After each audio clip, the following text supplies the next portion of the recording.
Baik, kita mulai pelajaran hari ini ya. Saya buka dulu. Assalamualaikum warahmatullahi wabarakatuh. Waalaikumsalam warahmatullahi wabarakatuh. Bagaimana kabarnya semua? Baik. Baik. Nah, untuk pelajaran hari ini kita melanjutkan ke pembahasan yang setelah sebelumnya disampaikan. Sebelumnya kita belajar tentang lingkungan dan juga berfokus pada air. Nah, hari ini kita juga masih belajar tentang air, yakni siklus air. Nah, siklus air itu apa? Siklus air itu di mana proses, di sini ada penjelasannya ya, di mana proses air itu bersirkulasi terus-menerus dari air yang ada di permukaan bumi terus menguap menjadi apa? Kalau udah menguap menjadi awan. Setelah menjadi awan, habis itu melalui proses dan sebagainya, akhirnya turun hujan. Itulah yang disebut dengan siklus air. Nah, di sini saya akan bacakan ya. Pada sebelumnya, kamu atau kalian telah mengetahui manfaat air bagi makhluk hidup. Selanjutnya, banyak sekali ternyata manfaatnya air itu dalam kehidupan. Oleh karena itu, kita perlu menggunakan air dengan sebaik-baiknya. Selanjutnya, kalian tahu nggak ngapa air itu walaupun kita gunakan terus-menerus ya, air selalu kita gunakan secara terus-menerus. Tapi kenapa air itu kok selalu ada terus? Kenapa? Ternyata air itu ada di bumi terus-menerus karena air itu mengalami daur atau siklus. Jadi dapat diartikan sebagai suatu sirkulasi air secara terus-menerus dari bumi ke atmosfer lalu kembali lagi ke bumi. Dari bumi ke atmosfer terus kembali lagi ke bumi. Siklus air terjadi karena air itu dapat berubah wujud dari air yang cair biasa, terus kalau dipanaskan itu jadi berupa gas, yaitu menguap. Selanjutnya dia di sana itu menggumpal lagi dan turunlah hujan, berubah lagi menjadi air. Jadi yang faktor utama kenapa kok bisa air itu mengalami daur, ternyata faktor utamanya adalah pengaruh dari panas matahari. Silakan kalian lihat gambarnya di halaman 9. Di halaman 9 di situ ada ilustrasi tentang daur air. Udah kelihatan gambarnya? Udah ketemu? Mana lihat? Mana gambarnya? Ya, betul. Mana? Betul. Ya, betul semua. Nah, itu adalah gambar ilustrasi tentang daur air. Siklus air itu melalui beberapa tahapan. Yang pertama itu adalah evaporasi. Kalau kita ngomongnya itu penguapan. Jadi kalau misalnya ada air yang terkena panas matahari, maka akan menguap naik ke atas atmosfer karena adanya panas matahari. Itu dinamakan evaporasi. Selanjutnya ada juga yang namanya kondensasi dan presipitasi. Agar lebih jelas, perhatikan tahapan dalam siklus air berikut ini. Nah, di halaman selanjutnya kalian lihat di halaman 10 yang atas. Di halaman 10 yang atasnya itu. Nah, di situ ada penjelasannya ya. Tahapan pertama, air di laut, sungai dan danau akan menguap karena pengaruh sinar matahari. Proses penguapan ini disebut evaporasi. Selanjutnya Selanjutnya, uap air hasil evaporasi tadi, hasil penguapan serta transpirasi naik dan berkumpul di udara. Ya kalau kita lihat di langit itu ada putih-putih, itu namanya apa? Awan. Lama-kelamaan udara tidak dapat lagi menampung menampung uap air. Selanjutnya, suhu udara yang dingin tadi kan menguapnya karena apa? Panas. Nah, setelah bisa mengumpul uap airnya menurunkan suhu udara. Uap air yang tadi setelah turun suhu itu akan menjadi titik-titik air hujan. Proses ini dinamakan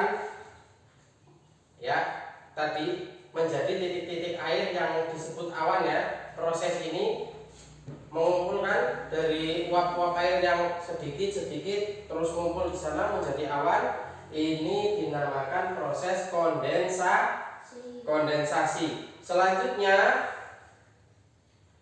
karena terus menumpuk yang awan yang biasanya kita lihat kan ada awan yang kecil, ada awan yang besar itu kan. Kalau misalnya udah mendung itu, awan yang tadi yang kecil yang besar itu mengumpul jadi satu, akhirnya di atas sana udah awan itu nggak mampu menampung air. Akhirnya turunlah tetesan air hujan.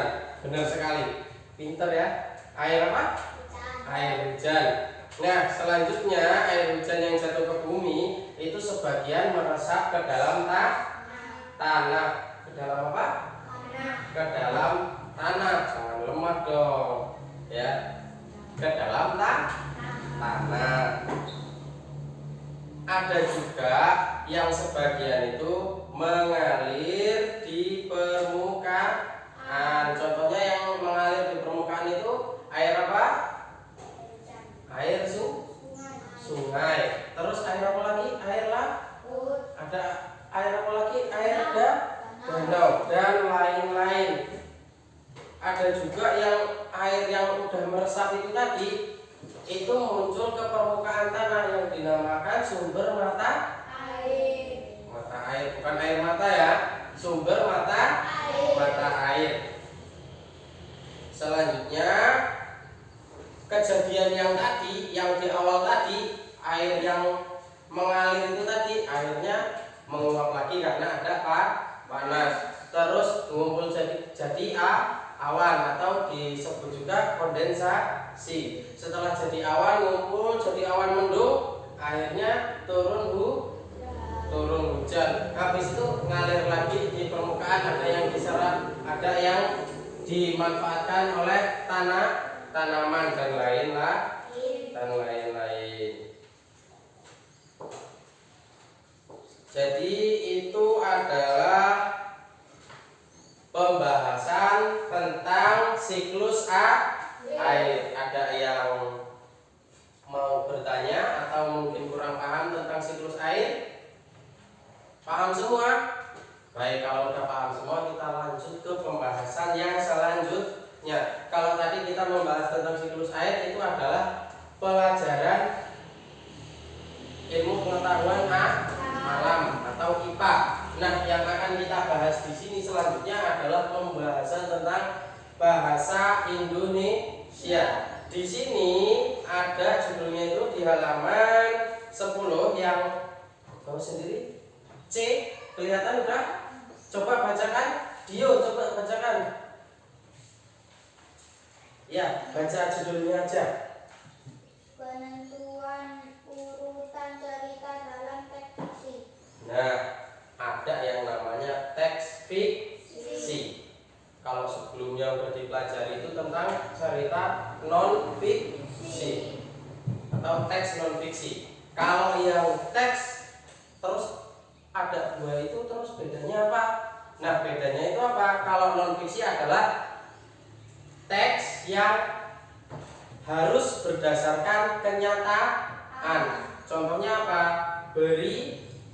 berita, terus cerita sejarah dan lain sebagainya. Nah, yang akan kita bahas di sini adalah cerita atau teks fiksi. Yang mana teks fiksi itu adalah cerita yang berdasarkan hal yang tidak nyata.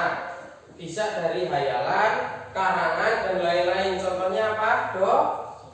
Dongeng, cerita rakyat, legenda dan lain-lain.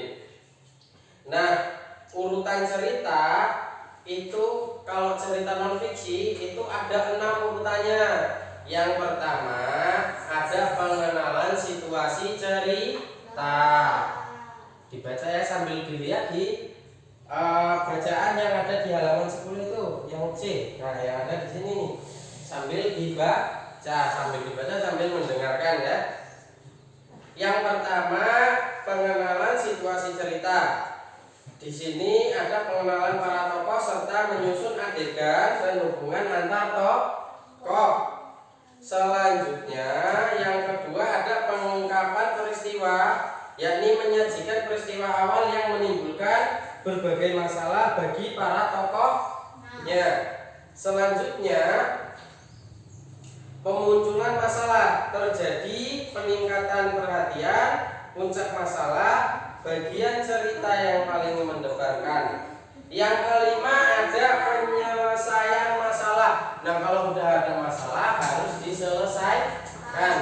Maka ada yang namanya penyelesaian masalah di dalam sebuah cerita fiksi. Selanjutnya yang keenam adalah akhir cerita, yakni tahapan terakhir yang mengakhiri sebuah cerita. Kalau dalam dongeng-dongeng itu biasanya gimana? Akhirnya si Dio dan si dia hidup bahagia selamanya. Nah, itu adalah sebuah akhir dari cerita fiksi atau dongeng. Biasanya apa? Di dongeng apa yang paling terkenal? Yang kehilangan sepatunya? Yang kehilangan sepatunya? Sepatu kaca? Cinderella. Terus kalau yang itu yang dikasih labu sama nenek-nenek itu dapat hadiah itu bawang putih, bawang merah. Akhirnya kan hidup bahagia selamanya. Kalau yang sekarang itu sering kalian lihat apa? Dongeng Indosiar. Sering lihat ya? Sering lihat? Oh enggak. Kirain sering lihat. Ya. Nah, di sini ada teks di halaman 11 itu contoh dari teks fiksi. Di sini ada, tolong dibaca judulnya. Apa ini judulnya? Semua dan Merpati. Nah, ini akan saya bacakan kisahnya ya. Pada suatu hari seekor semut tengah kehausan. Tahu kehausan? Kurang minum, itu kehausan. Ia berjalan gontai di dalam hutan hingga akhirnya tiba di tepi pantai. Semut pun menjulurkan badannya yang mungil ke arah air untuk minum. Tapi malangnya ia malah tercebur. Niatnya mau minum malah kecebur ke air laut. Selanjutnya semut itu hanyut terbawa arus. Akhirnya si semut itu teriak. Gimana teriaknya? Coba dibaca sambil dibaca. Gimana teriaknya? tolong, aku teriak semut dengan panik. Ya, tolong aku tuh. Si semutnya ya teriak-teriak gitu ya. Selanjutnya namun nggak ada yang mendengarkan teriakan semut. Ia pun berteriak lagi lebih kencang, namun tetap saja nggak ada yang menolongnya. Semut pun hampir tenggelam. Seekor merpati yang sedang bertengger di atas pohon melihat ada semut yang mau tenggelam. Merpati menarik sehelai daun lalu menjatuhkannya ke sungai, tepat di dekat semut. Dengan sisa-sisa tenaganya si semut, dia berusaha naik ke atas daun. Dengan daun itu semut pun bisa mengapung dengan selamat menuju tepi sungai. Berapa hari kemudian Seorang pemburu burung mendatangi hutan. Ada yang di sini tukang buru burung, tukang nembak ada? Nah, ada pemburu, ya. Si merpati tadi dilihat sama si pemburu. Oh, itu di atas pohon ada merpati. Akhirnya dia ngelihat. Habis itu pemburu itu siap menembak si merpati. Semut karena melihat kejadian itu, dia inisiatif menggigit pemburu. Akhirnya karena digigit kesakitan, akhirnya pemburu itu melepaskan tembaknya. Aduh sakit katanya. Akhirnya nggak jadi nembak. Setelah itu karena ada suara berisik, karena yang pemburunya itu teriak, akhirnya merpati terbang. Ketika terbang, oh ternyata ada yang nolongin saya tadi, si semut sambil melambaikan tangannya. Semut punya tangan apa enggak? Berarti kakinya. Nah, merpati pun tadi sudah diselamatkan ya. Sejak saat itu merpati dan semut pun menjadi sahabat. Nah, itu tadi cerita fiksi tentang apa? Semut dan merpati. Nah, berdasarkan teks itu, coba jawab pertanyaan-pertanyaan ini. Siapa tokoh pada cerita tersebut? Siapa tokohnya? Tokohnya siapa? Pemerannya utamanya semut dan merpati. Selanjutnya di mana peristiwa itu terjadi? Di hutan. Selanjutnya kapan peristiwa itu terjadi? Suatu hari. Selanjutnya bagaimana tokoh pada semut dan merpati mengatasi masalah yang dihadapi? Saling tolong menolong. Nah, itu tadi tentang cerita tentang semut dan merpati.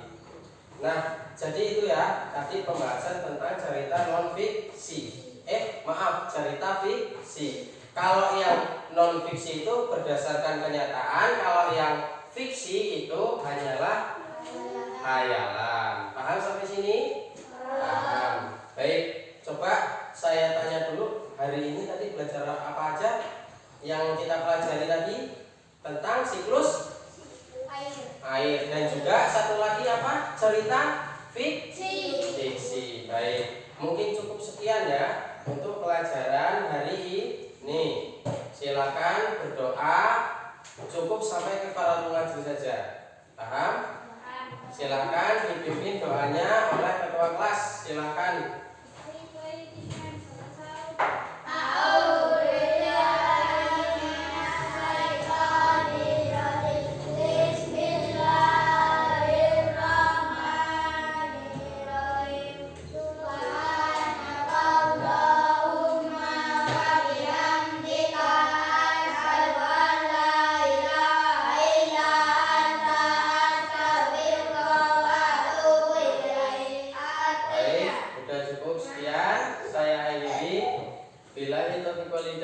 Assalamualaikum warahmatullahi wabarakatuh.